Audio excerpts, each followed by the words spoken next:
આ એક અખાદ્ય બદામ હતી, બગડેલી બદામ હતી. ઉનાળાની સિઝનમાં અસહ્ય ગરમીથી બચવા માટે જો તમે બરફના ગોળા ખાતા હો, આઈસ્ક્રીમ ખાતા હો, અથવા કંઈક મીઠાઈ ખાતા હો, શ્રીખંડ ખાતા હો, લસ્સી પીતા હો, તો ચેતી જજો. કારણ કે રાજકોટની અંદર 2000 કિલો બદામ નષ્ટ કરવામાં આવી હતી. અને આ જે બદામ છે એ આવી રીતના બરફના ગોળા ઉપર કે લસ્સીમાં કે આઈસ્ક્રીમમાં એકદમ ઉપરથી એના ટુકડા સજાવીને આપવામાં આવતા હતા. પરંતુ આ એક અખાદ્ય બદામ હતી, બગડેલી બદામ હતી, ફૂગવાળી બદામ હતી, જંતુ સાથેની બદામ હતી. ને આવો બગડેલા બદામનો વેપાર ધમધમતો હતો. અને આવું એક નેટવર્ક પકડાયું છે. શક્ય છે કે આખા રાજ્યની અંદર આવું નેટવર્ક હોય અને ઘણી બધી જગ્યાએ આવી બગડેલી બદામ તમે બદામના ગોળામાં ખાતા હોય એવું બની શકે છે. તો આના વિશે હું તમારી સાથે વાત કરીશ. મારું નામ રાજેશ શાહ છે અને તમે જોઈ રહ્યા છો ગુજરાતના સૌથી મોટા ડિજિટલ ન્યૂઝ પ્લેટફોર્મ ખબરછે.com. ખરેખર હમણાં જે છેલ્લા કેટલાક સમયથી જે સમાચારો આવી રહ્યા છે એ પ્રમાણે જોતાં એવું જ લાગે છે કે આખો દેશ, આખું ગુજરાત કદાચ ભગવાન ભરોસે જ ચાલી રહ્યું છે. કારણ કે જે પ્રમાણે નકલી વસ્તુઓ પકડાય છે, નકલી પનીર, નકલી ઘી, નકલી તેલ, જાત જાતનું નકલી પકડાય છે. અને તમે અત્યારે ઉનાળાની સિઝનમાં એકદમ મસ્ત સાંજે ઘરેથી નીકળો અને તમે ફેમિલીની સાથે એમ કે ચલો બરફ ગોળા ખાવા જઈએ, તો તમે બરફ ગોળાવાળાની દુકાને જાઓ તો તમે એમ કહો મને ડ્રાયફ્રૂટવાળો બરફ ગોળો ખાવો છે, તો તમને મસ્ત એક ગ્લાસની અંદર બરફ ગોળો તૈયાર કરીને આપશે અને ઉપર આમ મસ્ત રીતે કાજુ બદામના ટુકડા તમને નાખીને આપશે. તો તમને ખાવામાં મજા આવશે. પરંતુ તમને ખબર નથી કે આ જે ગોળા પર તમે બદામના ટુકડા ખાઈ રહ્યા છો એ કેવી બદામ છે.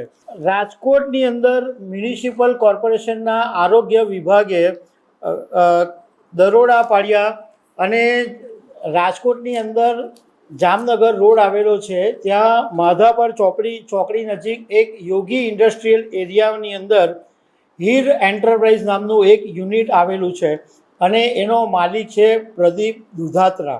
આ ફેક્ટરીમાં જ્યારે આરોગ્ય વિભાગે દરોડા પાડ્યા ત્યારે અધિકારીઓ પોતે ચોંકી ગયા.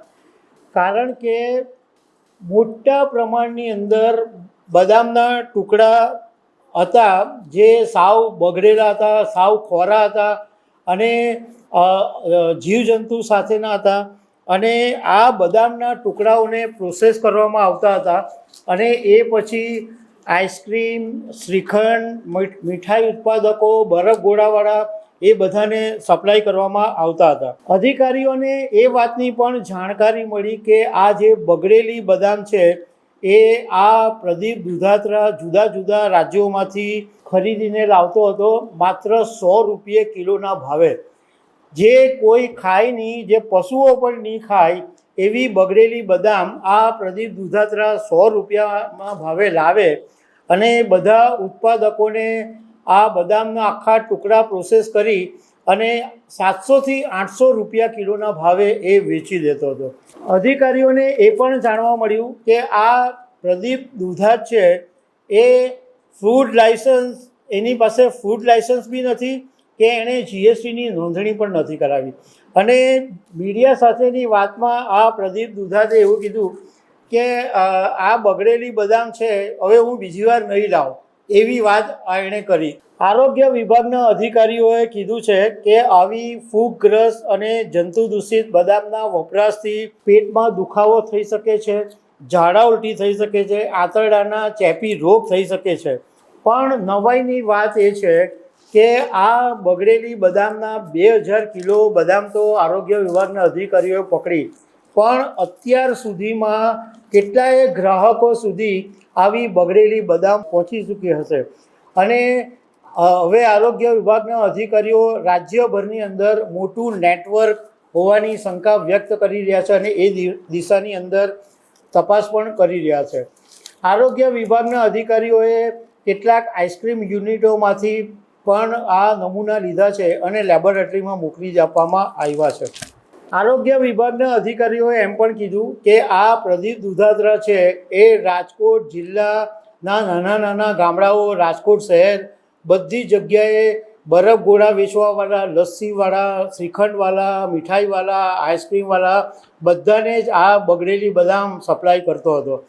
એટલે તમે વિચાર કરો કે આ દેશની અંદર આવા ખરાબ માનસિકતા ધરાવતા લોકોના આરોગ્યની સાથે ચેડા કરતા જરા પણ શરમ અનુભવતા નથી. અને આપણા દેશની અંદર આવા લોકોનો વાળ બી વાંકો નથી થતો. તો દર્શક મિત્રો, આવી અનેક વાતો સાથે અમે તમને મળતા રહીશું. આભાર.